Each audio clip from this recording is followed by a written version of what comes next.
Hi everyone, it's Emily Francis with Oh My Malta, and today we are meeting with Joseph Muscat of Malta Sunripe, and we are talking all things Carob, and we're right in time for the cold and cough season coming our way. Carob syrup is what we want to use to help clear those lungs. So we're here at the tail end of carob harvesting, right? Yes. Okay, so let's talk carob syrup from beginning to the jar. Here we are at Malta Sunripe Olive Grove, where we hold about 270 trees of mature olive trees.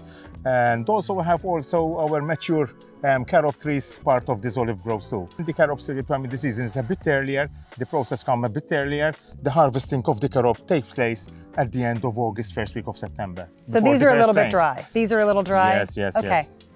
But you've already harvested the carob, so the syrup is being prepared right now at Malta Sunripe.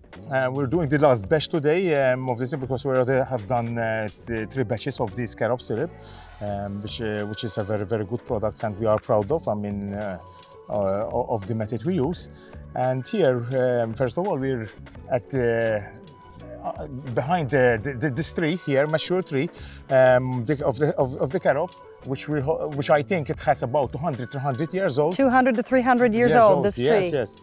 And a carob tree can live for over 1,000 years old. There is evidence. The carob tree was introduced here in Malta by the Arabs, and we have evidence that these trees can survive for 1,000 years, because in Shamshia, in the Roman trail, in the heritage trail of Shamshia, there is a tree that is documented that is already 1,000 years old. Of carob. Now I want to point out for anybody that's new to this, like myself, that it's a female carob tree, and we know it because they produce the carob. Yes, exactly. The carob has the male and the female trees. The female tree is the one that produces the carobs. They both produce the flowers. The male tree produces the male flowers, and with the insects, with bees and everything, there will be cross-pollination to have the fruit and the carob pods. The carob pod starts in the beginning days of November to start in the process. They first continue to mature. They get dark green, and at the end of the season, they turn to brown, like the ones over here, and will be ready for harvest in August.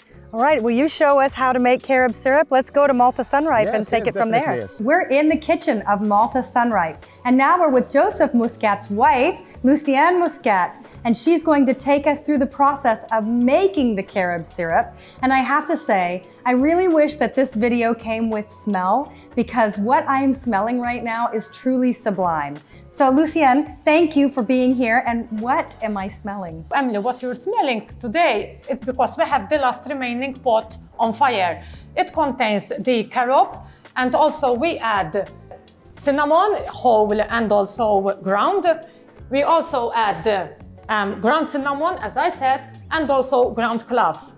What you're smelling also is freshly cut lemons in half, and also bay leaves. So take us through, if Joseph just came in with his carob, what do we do next? When the carob is done, it's picked up in late August. Okay. So we pick up the carob pods, and after that we snap them, maybe each pod in 3, and we take it to the bakery for him to roast it for us. This will help to release the aromas, and also you may get rid of living organisms, you know. Okay. So after that, when we decide that we're going to prepare the carob syrup, the process starts the day before. The day before, we put the pans on the burners, and we fill them with the carob pods, and we add the whole cinnamon, the ground cinnamon, as I stated before, the ground cloves, half lemons, bay leaves, and we immerse it with water, and we leave it to soak for 24 hours. So the day after, which was early this morning, we start the fire, and when the mixture brings to boil, we leave it for an hour and a half, roughly. And in this time, it is cooking the pots, and it's also reducing in the water quantity. When we think that it's done, we remove all the pots and everything else, and we are remained with the water, okay? That is black at this point in time. So maybe we can see how it turned out. So I now have a teaspoon of the carob syrup before we've added sugar because it's very bitter. So take me through this process. Okay, so Emily, what we have here is what was remaining from the first cooking session. Tell me about it. It almost tasted like the chocolate version of a lemon peel. It is very bitter. It's very, very bitter, yes. This is the memory I have as a child of carob-covered raisins, and I didn't like them. So you add a lot of sugar to sweeten it and balance? Yes. There are different variations, how much one can add sugar. So what we do now, we'll go to the next stage. It's the second cooking. So the second cooking starts by, I'm putting 10 liters of this already cooked first batch of.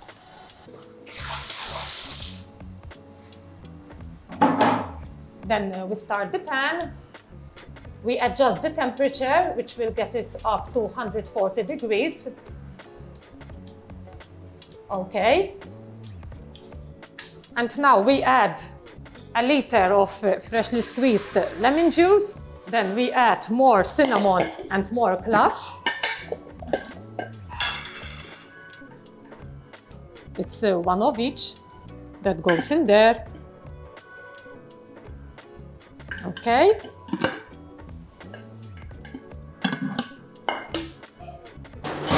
And then we add the sugar. Oh. The bay leaf went with the pods. Oh, okay. So it's already played its part. Yes, we throw them away. Okay, that's it. So now this mixture will bring to boil, and when it boils, we leave it for 15 minutes, and it's done. And then we start bottling the carob syrup. So this is where it comes out? This is already done, yes. Okay, so once it's done the 15 minutes, it comes into this pan. Yes. And then this pan is what we do to pour into the jars. Yes. So will you show me that part? We will move to the next stage. Let's do it. So now we have Olivia. And so that's what it is. And then we just pour and shut. That's it. She's pouring, and we will close the jars. Oops.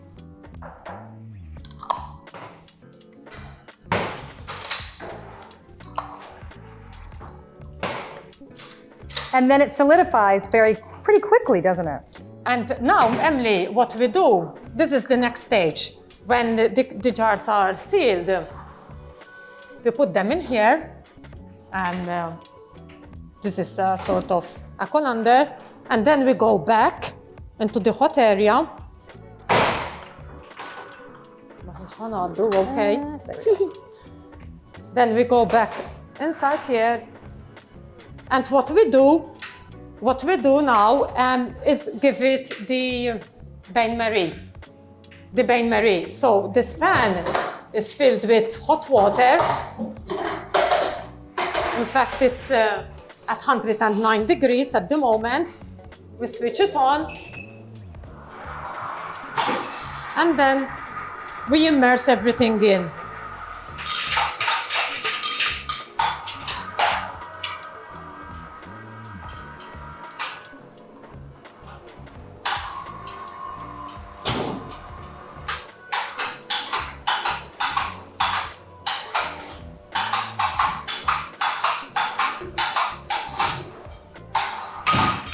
Okay.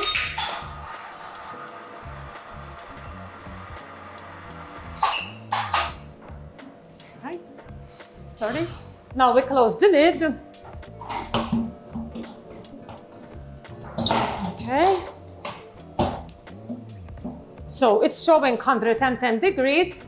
Eventually it will go down, and then when it reaches, if it's below 104 degrees, we will keep a 5-minute timer. Then they are done to be taken out, and we leave them to rest on that table over there. The aim of this bain-marie is that firstly, it may kill any bacteria that may be in the glasses or the lids or everywhere. And also, it will help to suck down the lid, it will vacuum it down, Okay. and that is the perfect seal. So each one that is completely sealed, we will discard it. The others are ready to be sold. Now, just quickly, because we talked about this not on camera, Maltese especially accredit Carob to clearing the lungs, helping with a cough, and so they use it. How do they apply Carob syrup? What do people do to eat it? Okay. Yes, the Maltese really love to buy it for that reason. It's used against cough, as you said, Emily. Some people tend to take a whole teaspoon, a whole tablespoon straight from the jar and just swallow it. And other people swear by the method that they mix it with 1 part of Carob and 3 and 4 parts of hot water. They just stir it and they will drink it down. So Carob tea. Each to his own. Now, do people ever use it on like bread or pancakes, anything sweet? It may be, yes, it may be used with pancakes, but with bread, no, never No, heard okay. it, no. And there are even chefs who use it as a substitute to chocolate as well. Yes, that I was aware of, but not here.